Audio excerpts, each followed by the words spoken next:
200ன்னு இலக்கு சொல்வது அல்லது 234 தொகுதியும் நாங்கள் வெல்வோம்னு நாங்கள்லாம் பேசிட்டு இருக்கோம்.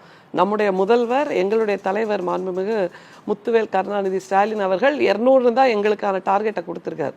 பொதுமக்கள் நிச்சயமாக நம்முடைய திட்டங்களுக்கான ஆதரவை கொடுப்பார்கள்னு. ஆனால் நாங்கள் மக்களோடு களத்தில் நிற்கும்போது அவர்கள் கொடுக்கின்ற ஆதரவை பார்க்கும்போது 234ம் நமக்கு தான் வெற்றி அப்படிங்கிற உணர்வோடு தான் இருக்கும்.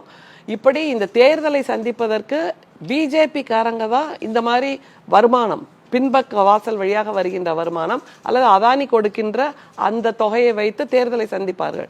இப்போ மகாராஷ்டிரா தேர்தலில் கூட கிட்டத்தட்ட 30,000 கோடியை அதானி கொடுத்திருக்கிறார்.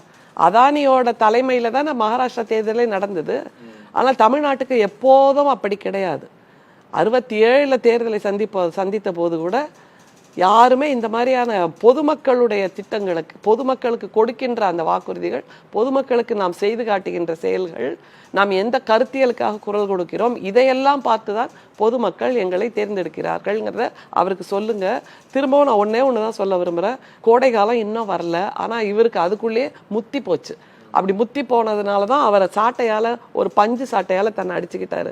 அப்போ என்ன சொன்னார்? செருப்பே போட மாட்டேன்னார். திமுகவை ஆட்சியிலிருந்து அகற்றும் வரை செருப்பே போட மாட்டேன்னார். நாங்கள் எல்லாம் சொன்னோம், நீ ஜென்மத்துக்கும் போட முடியாது அப்படின்னு. அதை நிறைவேற்றுறாரா?